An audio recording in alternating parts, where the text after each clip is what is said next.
For Psalm. The earth is the Lord and all that is in it, the world and those who live in it. For he has founded it on the seas and established it on the rivers. Who shall ascend to the hill of the Lord? Who shall stand in his holy place? Those who have clean hands and pure hearts, who do not lift up their souls to what is false, who do not swear deceitfully. They will receive blessing from the Lord and vindication from the God of their salvation. Such is the company of those who seek him. Lift up your heads, O gates, and be lifted up, O ancient doors, that the King of glory may come in. Who is the King of glory? The Lord strong and mighty. He is the King of glory. Let us pray.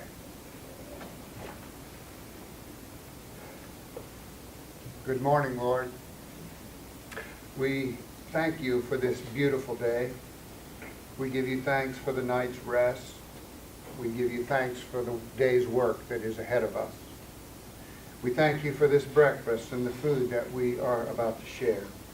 As we gather today, we ask that you send your Spirit among us and make our conversation uplifting, insightful, and fair. We're concerned for all matters of education in our state, and we seek your help in understanding the issues, the problems, as well as giving divine guidance as we seek solutions to solve them. Hear us today as we pray for students, for men and women who teach, administer, and work in our schools and universities. We pray for school boards and regents, for legislators, and all others who lead this generation in the search and exploration of this world, for matters of the mind, careers, work progress, values. Of course, we're concerned how to pay for all of this, Lord, and properly fund it. It's important work. So help us as we work through all of this together. God of knowledge, keep our minds excited, keep us learning and growing for the sake of all of our society. Do not let us sell ourselves short of what we can learn, what we can achieve, and what we can do. And we ask all of this in your strong and mighty name. Amen. Commerce, we just wanted to say thank you for all coming out and being with us early in the morning. I want to thank the committee for putting this together and Ransom Memorial Hospital for hosting us. There are several people in the room I just wanted to recognize. I know we're all eating, but if you could just do me a favor and stand up when I recognize you so everyone else in the room knows who you are in case they're not aware already. First, we have Bill Manis, a representative for Senator Jerry Moran. Thank you, Bill. We have Representative Blaine Finch with us. Thank you, Blaine. City Manager Richard Neinstadt. There he is. Chief Dennis Butler. Our new mayor, Linda Reed. We have several city commissioners with us. I saw Sarah Kaler, Sean Dickinson, Blake Jorgensen, and Mike Skidmore. I saw you there, Mike. Don't believe Lisa Johnson is with us this morning.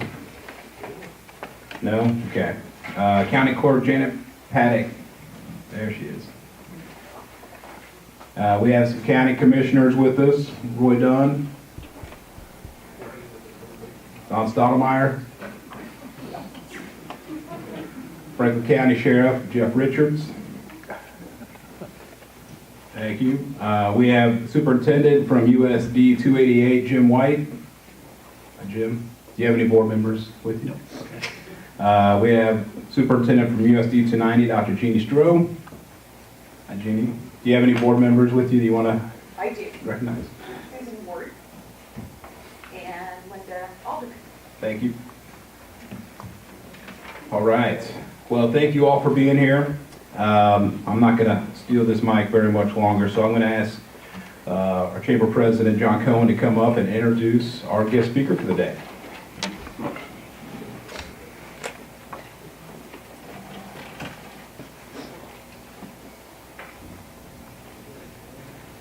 Well, I want to take just a moment to thank everybody for being here and ask those on the Legislative Action Committee to please raise their hand. They're the official hosts this morning, and I know there's a good number of them present. Raise your hand high if you're on the Legislative Action Committee. We appreciate this is the group that hosts the Legislative Coffees, where we try to get Blaine at least at 7 o'clock on the first Saturday of every morning, and he talks us off till 10. Yeah. But we appreciate your service, Blaine, and appreciate your willingness to come down and talk with our group during the legislative session on the first Saturday of every month. And we've got a final coffee scheduled for the first Saturday in May, and I believe that's May 3rd. So please put that on your calendar. Tony Brown from Neosho County, Dr. Tony Brown, is going to be the moderator of that. And typically, a lot of times we don't have that final wrap-up, but because we had to cancel one due to Stowe and one due to the fact that the legislators couldn't get out of Topeka in a timely manner, so we actually wanted to kind of backfill and then give all three of our legislators the opportunity to visit about how the session went. And we'll get some of that this morning from the Deputy Chief Director of the Kansas Department of Education this morning. And there is a biography of Dale Dennis at everybody's place that you can read. But I would like to just kind of informally say that Dale is a great friend and is a great friend of Kansas children and a champion of education in the state of Kansas. And he has done that year after year and backs his words up with action. I'm not sure the total time that he has actually been deputy and the total times he's actually been commissioner, because I know he served as the inter-commissioner at least on 4 separate occasions, and probably has more length of service as commissioner than some of our commissioners of education have actually experienced themselves. Dale has connections to our community. His son Darren was the principal out at the high school for several years in the late 90s and early 2000s. And Dale said that Darren sent greetings this morning, and he's at Garden City, and I believe in charge of curriculum out there. And certainly there are great challenges in the Garden City community with the variety of and the diversity of the students that they have there. So we send through you, Dale, greetings back to Darren as well, as somebody who has served and worked alongside many in this community to advance education. But without further ado, when I had the opportunity to be in Topeka, and when I was on the majority leader's staff, I can tell you that not only is Dale a go-to guy from 8 to 5, he is a go-to guy from 6 in the morning to 10 at night. And you can pick up the phone, call him, he answers, he has conversations, we talk about how it affects, and he is able to do that mostly through his experience and long-standing service. And he is a real gem that we've had here in the state. And when we had the opportunity, knowing that we had the Gannon decision coming down, knowing that there was going to be some real challenges for education going forward for our state, when the committee listed several that we might ask, Dale's name rose to the top immediately. I picked up my phone. I still had his cell phone in my phone from when I worked in Topeka. Dale answered naturally and said he'd be happy to come. And I told him it was going to be sunny and 70 when he got here, and you see it is. So would you join me in welcoming Dale to our community?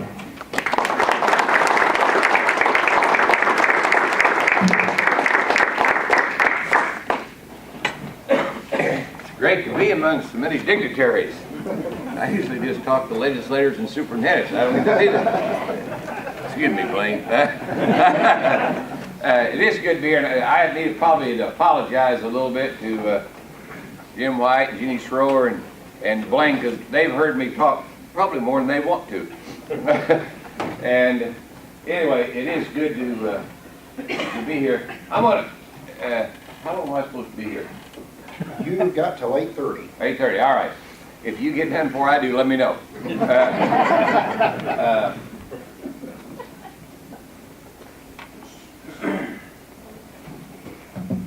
this supposed to work? Yes.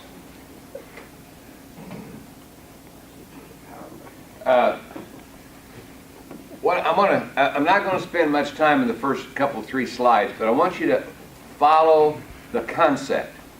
Our legislature, several years ago, 1992, 1, 2, they did quite a bit of work and study in this arena.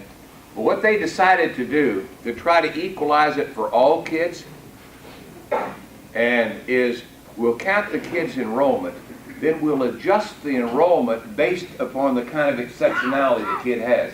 Let me give you an example. Let's say, for example, the kid's bilingual.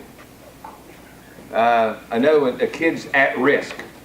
The kid, you have to transport him to school. Each one of them costs you more money.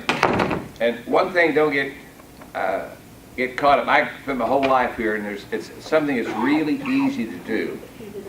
And that is, we think the poor kids are poor and they have to be poor forever. But that's just not true at all. But sometimes we can get to thinking that way, and there's a lot of stories that shows that isn't true. But we adjust for poor kids, and you'd be shocked at talk to sometime the kindergarten or first grade teachers about little kids that come from poor families and some of the challenges they have. I talked to one the other day, and I don't get to talk to teachers very often, and a kindergarten kid didn't even have a bed, slept on the floor. And so there's a lot of challenges that goes with that, and all this is right here is different weightings. Low CAD is one, at risk, and so forth. But we adjust it based upon the kind of kids that we have. That's the important aspect of it. Okay. And this is more of the same. We allow for virtual enrollment. There's some other special weightings in here that for different types of exceptionality. Okay. Everything I'm going to show you here, I'll give you something in writing so you can have it to take home. You can read that rather than watch TV. One more. Okay, let's back up one to see if it'll work. All right, now I want to show you something right here, because I'm going to come back and talk about this. This, we compute the budget. When we compute the budget, we come up, remember we adjusted the enrollment? We adjusted the enrollment, and we multiply it times the base state aid per pupil. And see that 3,838? That is very, very important. That drives the train. We're going to show you a little bit more in a minute, but you know in 2008-9, that number was $4,400. I think there's about $562 difference. Now you think about it, if you were on the school board and you had to cut $562 a kid out, where would you start and what would you do? It's really, really difficult. The other thing I wanted to show you, okay, back up again. The other thing is, we base, have you ever heard of the local option budget?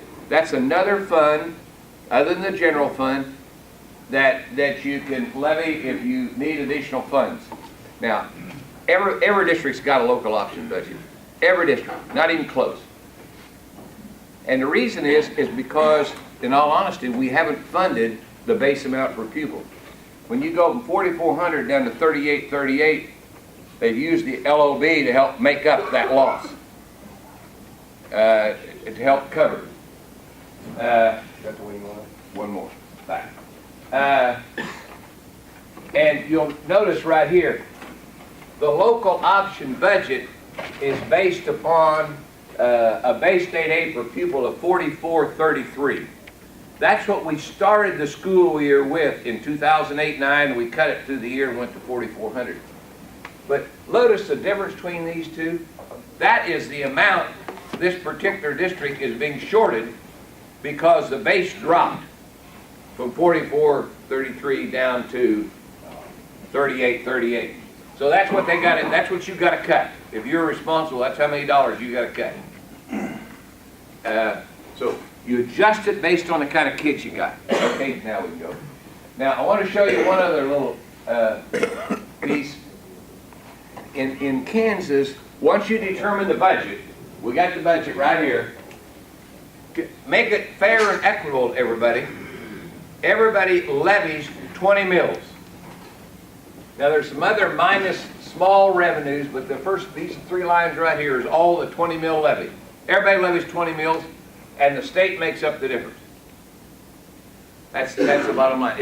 It's to equalize the general fund. It works great when you fund it.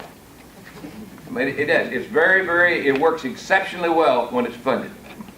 And so, everything that is deducted here is revenue they get. If they don't get the revenue, the state makes it up. And we go through that process.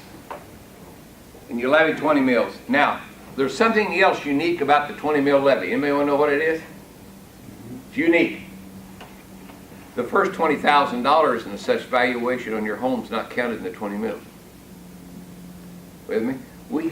There's a number of homes in a lot of communities where the appraised value is not worth more than $20,000, so they'll pay nothing. Got me? And there may be even 1 or 2 in this arena.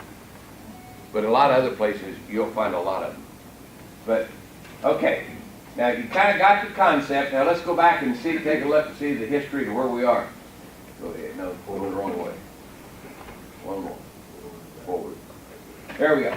Now, in the local option budget, I want to tell you something else that's happened. Because the court case come down recently, and Mr. Attorney, if I screw up, you tell me. All right? The court case come down recently, and they said the local option budget not being funded creates disequalization. You got to fund it. It's an equity thing. And to give you an example, here, we're funding the local option budget this year at about 78%. You know what that means? This will get to your heart. That means you had to levy about four mills to make that up. You levied 4 mills higher than you would have needed to had we funded our part. Now, in a real poor community, anybody grew up way down in southeast Kansas? Down the corner? Down that area?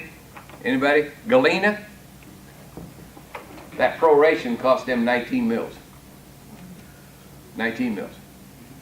And they couldn't afford it. So they cut more because they couldn't do it. They couldn't afford it, so they cut it. The court says you got to fund that. You have to do that for equity for all kids. All right. So, and that's very important. By the way, I got a sheet here. I'll show you pretty soon. I think that it's we'll go in and see the effect kind of on your districts in this area. Here's the history. Now, any of you ever heard a guy named Robert F. Bennett? Robert F. Bennett was exceptionally bright. Mentally, he's kind of like Blaine. Is that what you told me to say? That's why okay. Anyway, but he made a comment one time, and I'll never forget this. That's been quite a while ago. He made the comment that whatever formula you have, if you don't fund it, it won't work. And that's what we've gone. We'll go through the formula, and then after we don't fund it, and then we get in trouble. Jim, you've been around a couple of years. You might remember some of that. All right? We don't fund it, and then we get in trouble. Notice here, we start out in the formula at $3,600 a kid. Went 3 years. 3 years we didn't move it. Didn't keep up with inflation, so we slept behind. Then we jumped it really $26. We're moving, rapid rate. All right, we come on down another $22, and you can see, and then we go 2 years, here we went up a little bit each time, but notice the progress we're making or lack thereof. Okay. Next one. Now, we come right on down. Here we went 3 years in a row and didn't move at all. So that means if the school districts increase their expenditures and give the teachers a cost of living raise, they got to raise their LOB or they got to go cut something. It's that simple. Raise their LOB or cut something. Now, there's a little footnote right here. Notice this big jump. Oh boy, didn't we do great? You know what we did? A big chunk of that, I think it's $244, we'll see in a minute, What we did, we changed, you know those weightings I talked about? Where we changed the weightings depending on the kind of kids we got? We lowered the weightings and raised the base to make it look like we was really moving it up. And I'll never forget what a senator said. And he said, "You think the Supreme Court won't understand that?"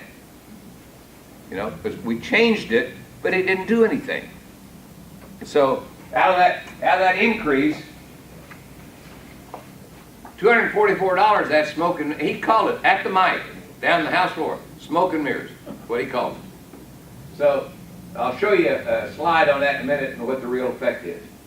Then we creeped up a little bit, and we got to 4,400. Now we started that year at 4,433, but we cut it before the year was out. Okay. And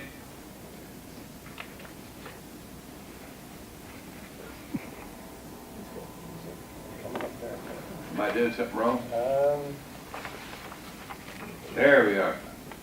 Okay, then we went to, notice, went from 4,400 down to 4,012. Try that on for some time. And what the effect would be in whatever business it is, even if it's home. That's a big drop. And then we kept going down. We got down to $3,780. Then we went back up to 3838. Now think, we're at 3838 in 13-14, but we were at 4,400 actual in 2008-9. The law says we're supposed to be at 4492. That was approved in 2008. Should be 4492. All right. Now, I want to show you this. The gentleman who offered this, he called it, again, himself, smoke and mirrors. And if you take the $244 out where we just adjusted the enrollments and dropped the base amount per pupil, there's what it would be if we hadn't done that. Everything else stayed the same. So we lowered the weightings, raised the base, and you're supposed to make you feel better. Okay. Go ahead. There's two shots there. There's what the law says, and that's in the process of being changed. Go ahead. And there's where we are.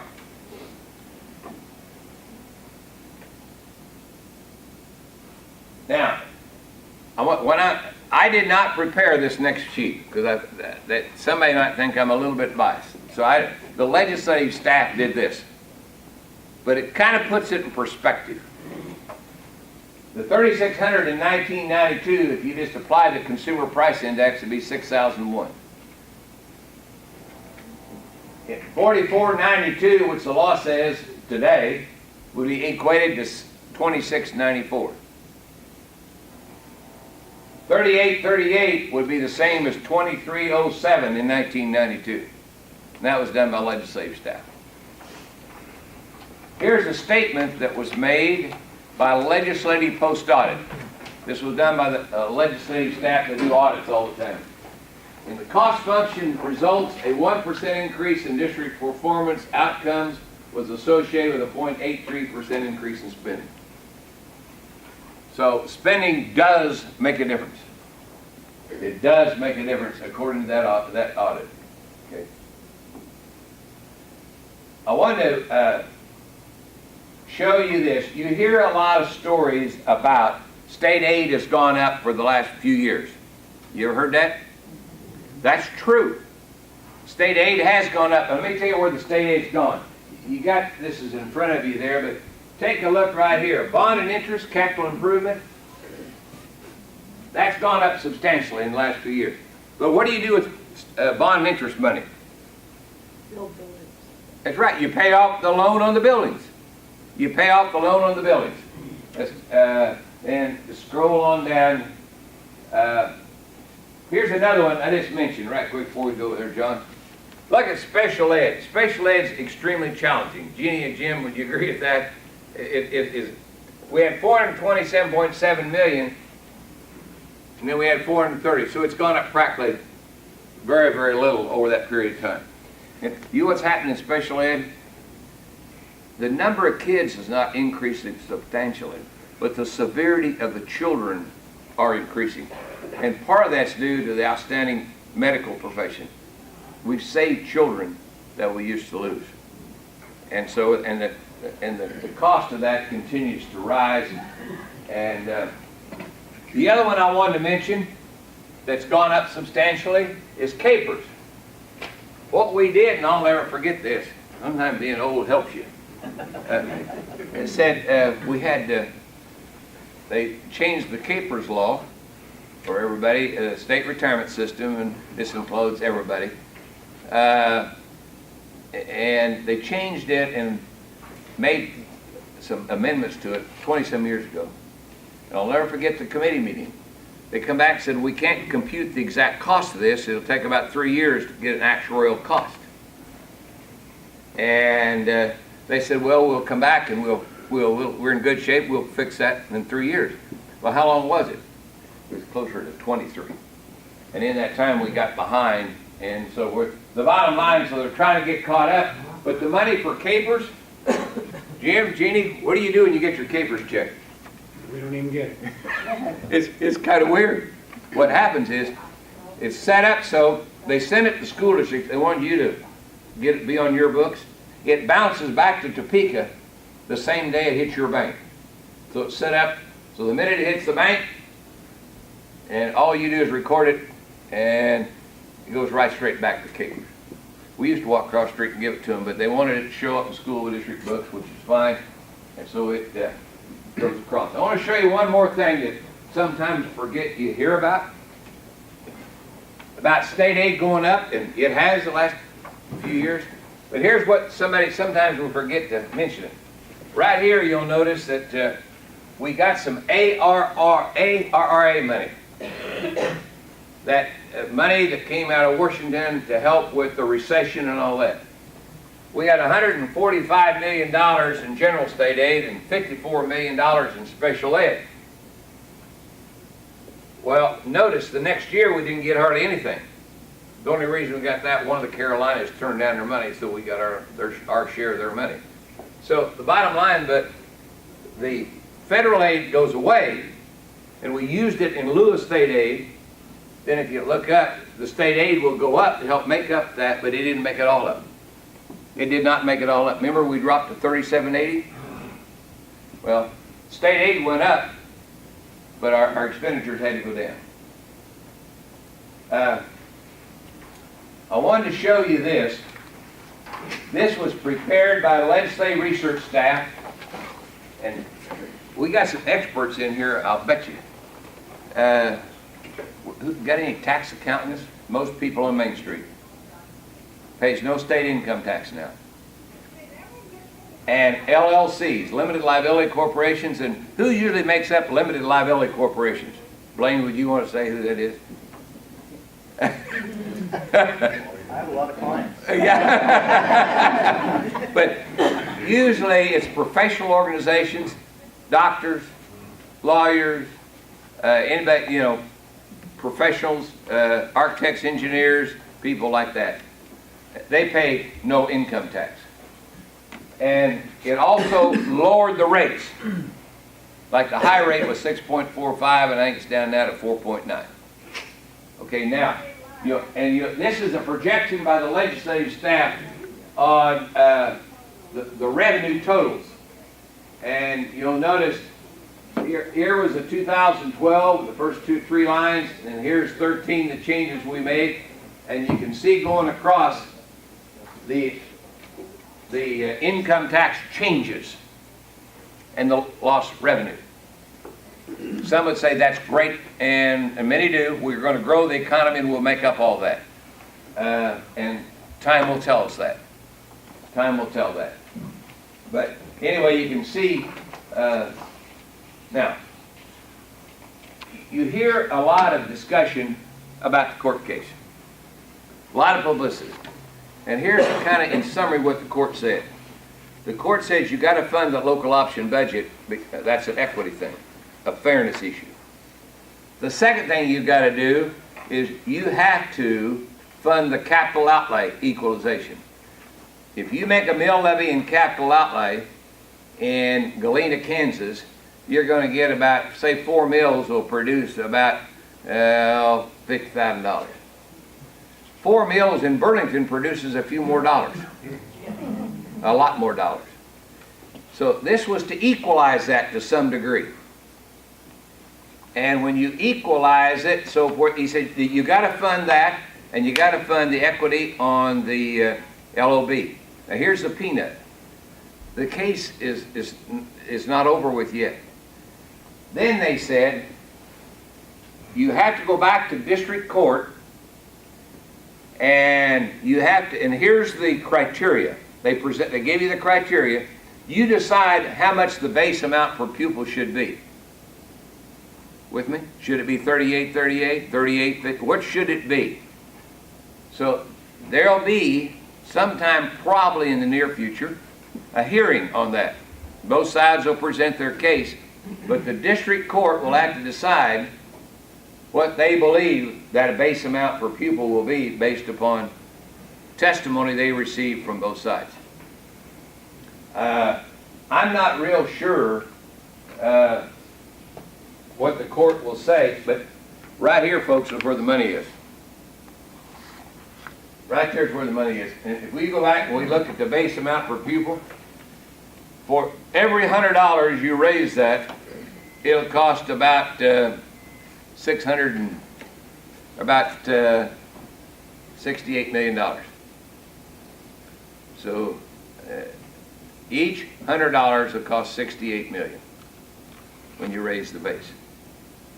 The other thing I'd share with you is that our average teacher salaries, and by the way, academically, we normally are in the top 10. There's all kinds of measurements. We'll be in that range. You know where we rank with teacher salaries? You're exactly right, Jen. 42nd. 42nd. And as one distinguished lieutenant governor said, I'll never forget this, he said, in the business world, when you get the results are in the top 10 and you're paying people in the bottom 10, you think you died and gone to heaven. But it becomes much more difficult to recruit teachers. There's people saying now, and it's sad, it's very rewarding to help another kid, but also is that and some will say it's difficult to make a living starting out as a teacher. And you're hearing more of that than we've heard in the past.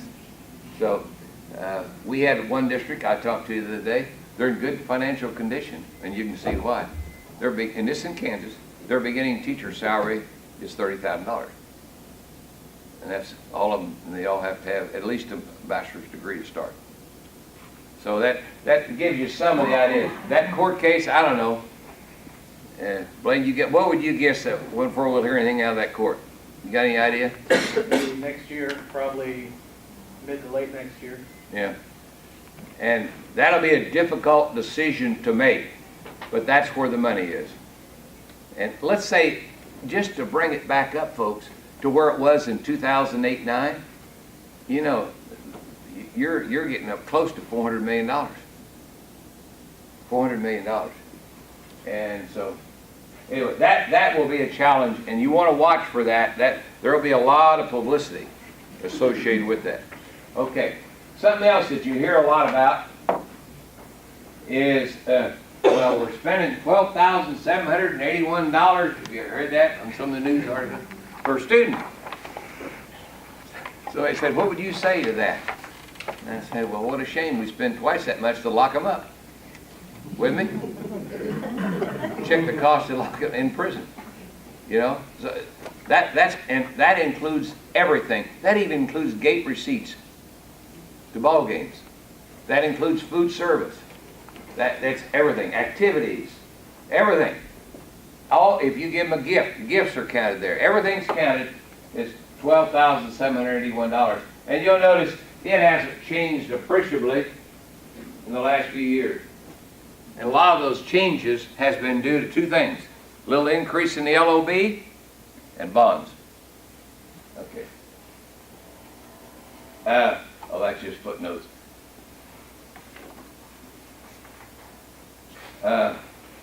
You also think about this for a moment. Operating cost. The typical operating cost for a school district is about $10,505. That is the cost for the operating piece. That isn't much out of line in comparison to child care. With me? That isn't much out of line to child care. So, and that includes heat, light, utilities, transportation, all kinds of food service, support things. You can see everything it includes. It's operating costs. And this excludes capital outlay and bond interest. Okay.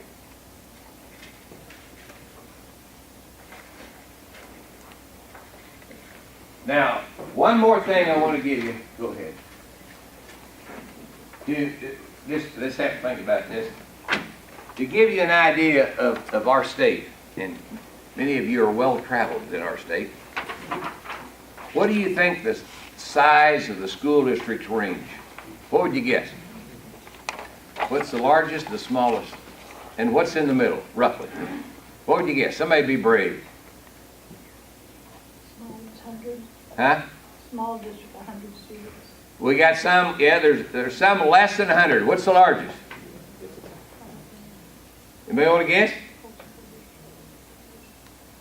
It's just under 50,000 in Wichita. Wichita is over twice as large as anybody else. What do you think the middle, this is what's interesting, I think. You pick the middle one, pick the median. What would you guess it is? 2,000. That's a normal guess, 2,000. 550. We have a lot of rural, smaller districts in our state. And it's very important you take care of those rural, small districts, because that's what Kansas is all about. I was trying to think, the top 10 districts will vary from about a little under 50,000. I think Garden City is 9th or 10th, and they're about 7,000. Them in Junction City, Junction City a little larger now. I want to show you this. This is just an outlook on the state general fund balances, and this is going to change, but here's the peanut. We're at $709 million last year. This year we're projected at $530, and that'll be higher than that because of revenue estimates. And somebody, maybe it's somebody in this room, somebody recently made an income tax payment of over $50 million. Was that anybody here? Stephanie, was that you? Huh? Can you imagine getting one check? Tax check for over $50 million. I don't know who it was. I don't have a clue, but that'll be higher than that. And then in next year's budget, it will be very, very tight. And about the time we get to that point, looking at that, well, we'll be hearing from the court case. Now, one more little thing I want to give you. I want to give you that tells you a little bit about what we did this year. And when you get this, you don't care about the first few pages, but if you'll turn to the last page, because this will be more dear to your heart. And I want to walk through it with you because there's a lot of misunderstanding about the school finance formula that was just adopted, and you hear all about the new spending money you got, property tax reduction and state aid increases and all that. I want to walk through this with you. And let's go to Franklin County. Let's try District 290. Last sheet, last page.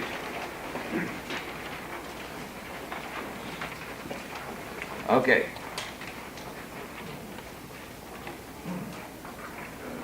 Okay, now follow me as we go through this. In Franklin County, Ottawa, they raised the base $14 with all the weightings. With me on the weightings. We're going to go up $46,000. Okay? See that? Column 1. Column 2, we're going to reduce at-risk weighting. Any part-time kid, any student over 19 years of age, they don't get any at-risk funding. That'll cost them $15,809. Non-proficient at risk.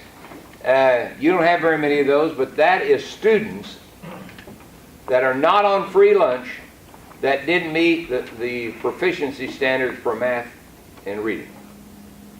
They got a little bit there, it's $30,000, they'll lose that. So overall, the general fund adjustment with the $14 and the other things they did, they come up with a net increase of minus $56. Usually the superintendent kicks in that amount, whatever they're short. All right. Then, now let me go to the hard part. Okay? The LOB state aid, if you maxed out, you're pretty close. Yeah. In Ottawa, you're maxed out, high as you can go, with that, unless you have an election, you can go that, and it's only an extra 1%. Now, if you're maxed out, if we paid you what we owe you $605,000 this year. So that's what we're shortchanging you this year. And that's where that 4+ mills comes from. Column 2, or column 6, is the capital outlay state aid, that if we paid you what you'd be entitled to this year. That helps pay that's your, all the equipment, primary equipment and things like that. You can buy buses, equipment, technology equipment, things like that, and repair buildings, and so forth. Column 7 is 4, 5, and 6 added together. Now that don't hardly fit. 4 shouldn't be there, but anyway, that's the state aid that we should pay you this year. Now, but this is now for next year. If you raise your LOB up because of a change in the law, a slight change, you'll be able to increase your LOB $14,046 in LOB. Now that's operating money, okay? Operating money. Now, how many employees you got? Just under 400. Well, let's see. 400 employees. You got 14,000. How much can we give them? About 20. Well, that wouldn't be a very large number, would it? 14,000, 400 people. What would that be? That would be about $35 a piece. About right? 35.11. Okay. Boy, you got a steel trap mind with that machine. Yeah. You're good. Have you thought about teaching math? Okay. Now, the LOB state aid will go up $613,000 roughly. Now follow me on that. If the budget goes up $14,000 and the state aid goes up $613,000, what's going to happen in column 10? The mill levy for the LOB has to go down. If your budget's capped out, you can't go any higher, and you get state aid, your mill levies will go down. I don't know what the board may choose to do something else in capital outlay or whatever, but in this fund, that mill levy's got to go down because the budget goes up $14,000 and state aid goes up $600. It's got to go down. So in a lot of districts, they may get a nice chunk of change, but it's not spendable money. It's not spendable money. Now, let's go up this for a minute up to Central Heights. Central Heights is a little bit different. They get $15,000 in their $14 increase. They don't at risk. They didn't have any part-time kids that qualified. They lost 8,000 non-proficient. They net $6,000. Now, if we paid them what we owed them $180,000. And they don't have a capital outlay levy, so zero there. So altogether, they pick up 186,000. Now notice, in column 8, if they max out their LOB, they get $214,000. The state aid, if they maxed it out, see, Jim, you're not up to 30% right. What do you got? 20 29. what? 29. Okay, so if they max out, they can go up about, if I'm looking at it right, 214,000, and the state aid will be 309. So they'll have a little bit of money for operating costs, but their property tax is still going to go down. With me? Because the budget goes up 200 plus, and state aid goes up 300. Mill rate's got to go down. So when you hear the state aid's going up significantly, that doesn't mean that you got any more money to spend. A lot of this will go for property tax relief. A lot of it. Okay. What have I said that's got you confused? What questions have you got? Any questions on any of this? I got one of these tomorrow. You can do it then. Have you kind of got the picture? Sorry, Jeannie, Jim, you won't have near as many running for the board now. But it's been difficult the last few years because the base has dropped, and that's the main driver. And you can raise the LOB to a point, but about at least half of our state is capped out on their LOB at 30%. And if you want to go above 30, you have to have an election to go 1%. And in this session, they changed it so you can go to 33. But it's kind of weird to go from 31 if you get 31 now, you can go to 33 next year, board action. The year following, you have to have a mail ballot election to retain it. Of course, there's another session between now and then. What other questions we got? Blaine, Gene, Jim, any other words? What haven't we covered you think we should? Anything particular? Yes, sir. Well, consolidation, is that the answer in western Kansas where the districts are so small? No. There'll be people argue against this. If in a smaller rural district, we use western Kansas quite a bit, and there are several out there, but there's several in eastern Kansas too. And it depends on how you're situated, how close is your neighbor, and whether or not, in a lot of cases out there, you can eliminate an administrator, but if you got to load them on a bus and take them 30 miles, there isn't much profit. I mean, there isn't much savings at all. And how much do you want a little kindergarten or first grade kid to ride on the bus? How long do you want them to if it's your kid? That's a big issue. Now, if they're 8, 10, 15 miles away, no big deal. But there's another point.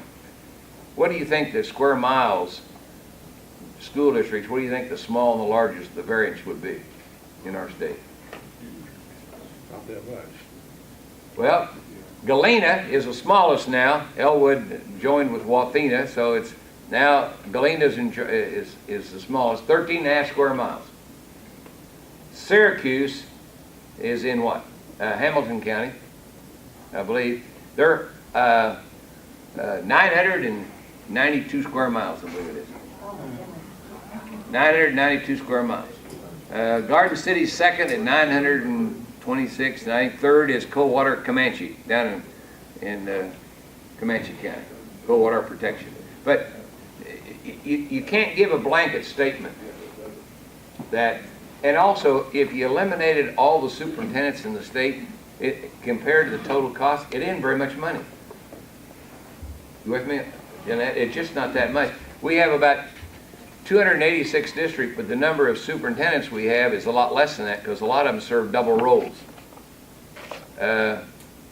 We have, the superintendents give some of them bad time. We have some that serve 2 districts. 2 boards, 2 different policies and so forth, and you have to change your mind, your thoughts when you cross the county line, or whatever it is. Montezuma and Copeland, and then we have another in Logan and Phillipsburg have the same superintendent. But we have a lot of part-timers, principal, superintendent, and so forth. I think if I remember right, it seemed like it's like 200, and it's around 260 FTE superintendents. And if you, it just isn't a lot of money that you save on the superintendency. And you can eat that up in transportation on buses pretty quick. Yeah, please. Dale, just to that point, I think KASB put out the stat that's about 10.5% is spent on administration in public education in Kansas. And in corporate America, if you spend 11% on administration, that's considered stellar. Now, I tell you, on that point too, Blaine, if I'm not mistaken, where's that? Back that up a minute, John. On operating costs. On that point, that includes principals. Right. And a lot of people, that's where they get this, a lot of those right here. Superintendent's office is 2.44%, and the building principals is 5.75, so you're under 10%. And but a lot of times they'll count a principal as part of instruction. I mean, not in the accounting system, but most people will as part of instruction. So our superintendent's office is 2.44%. And anyway, that's that area. Yeah, we're under 10 by a nice chunk. Good point. What other questions would you like to ask about? Yes, ma'am. Dale, I'm a product of rural schools that required school buses, and yes, they had invented school buses when I was. I didn't say that now, No, man. I know, but I've got some friends here that are probably wondering. You can't stand too many more friends like that, can you? Yeah, sure. What is there a maximum that you can haul a child, a maximum miles or maximum time? And what about some of the little feeder buses that we see in rural areas, bringing them to a collection point and putting them on a different bus? Yeah. Okay. Number one is there is no limit on how long a kid can ride a bus. That's determined by the locally elected board. The board decides how long that would be. Now, what some of them will do, as you mentioned, that's more done in some other western part of the state than it is here probably. They have feeder buses. They have small buses, and they'll go pick up kids and bring them in and put them on a big bus and send them on in. And there's some of that's done to help save money. And it does it in two ways. They'll have a small bus, don't cost quite as much, and they'll bring them in and to a point and get on a big bus and take them on in. And that's done. Chapman does a lot of that and has for years. There's others that do that. But no, there's no limit on how long. It's left up to the local board. But I'm telling you, even in eastern Kansas, it isn't too hard to find some kid that's close to an hour. Close to an hour. What's your longest, Jim? 45 minutes. 45 minutes, see? That's right here in Franklin County, 45 minutes. But I think there's some, I think down around Columbus they've got some. There's others. Lebec County's got some. It is not, 45 minutes to an hour is not unusual. And you know why it is? Why that is? Save money. They'll try to put as many kids on that one bus as they can, so they don't have to hire another driver, another bus, and so forth. But good question. Now, I tell you what, in our state, our transportation system and the cost recently, it has not gone up as much as you might think. They've really done a whale of a job of trying to squeeze that. Now, I'll tell you, the day's coming. There's some we've squeezed so much that our buses are getting old, and when you get so old, you get so far down the road, you pay the piper. You're going to pay for that when you start to buy new buses.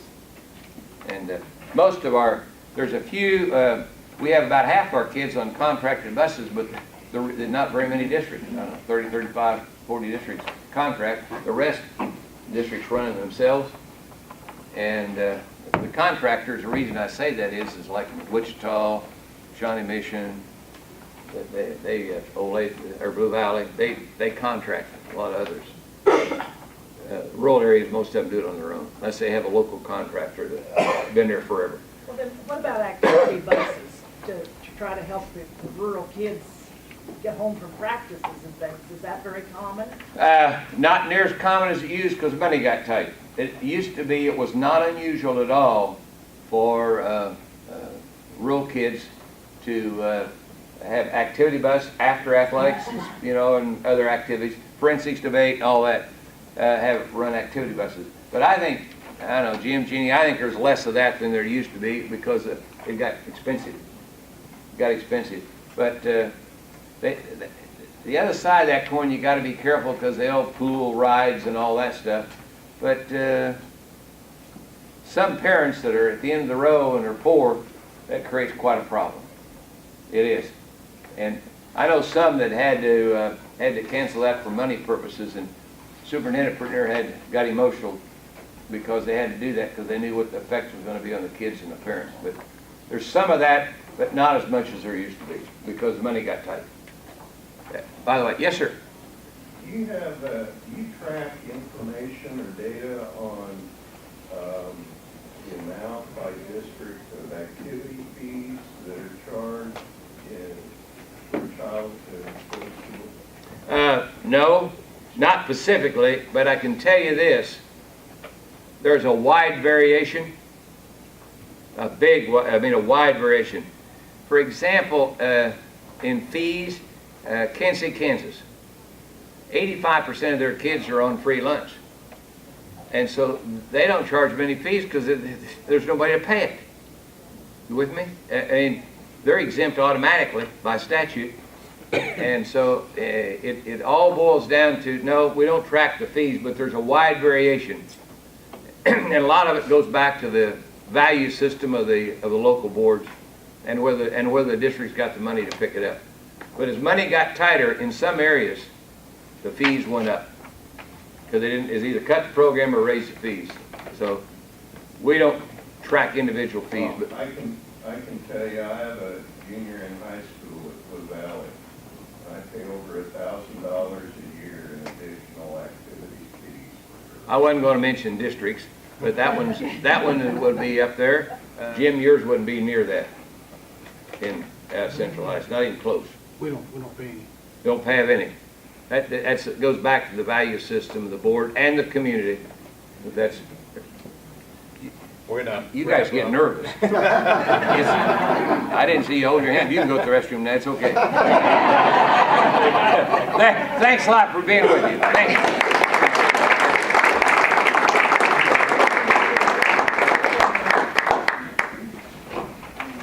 Dr. Dennis, before you leave, on behalf of the City of Ottawa, I want to thank you for coming in and presenting us with some much better understanding of school financing. And we're going to give you a key to our city. So we didn't throw any eggs at you, we served eggs instead. So, thank you. So much, and, Thank you very much. Thank you. Good to be here, folks. Hey, Mr. Dennis, we have a plaque from the Ottawa Area Chamber of Commerce. We appreciate you being here. Thank you. Thank you for your time this morning. Thank you, sir, very much. Dale, we're very honored to add your name to the list of dignitaries that have spoken our eggs and issues, and thank you for your time. I'm not even in their class the one time. You have done it for so long, and your breadth and the width of your knowledge is so great that we really appreciate your sharing with us here this morning. Education certainly is a huge part of what we have to deal with as a community, educating our children. They're our greatest asset, and the money we invest in them comes back to us, and we appreciate the efforts that you do on the state level to help that initiate. Need to thank several people. We have two groups and 3 corporate citizens that helped the Legislative Action Committee put on their copies in this Eggs and Issues. American Legion, post number 60, and the Franklin County Farm Bureau, along with the Chamber of Commerce. And then 3 corporate citizens, Walmart Logistics, Advantage Ford, and Hasty Awards. So let's thank them for the support.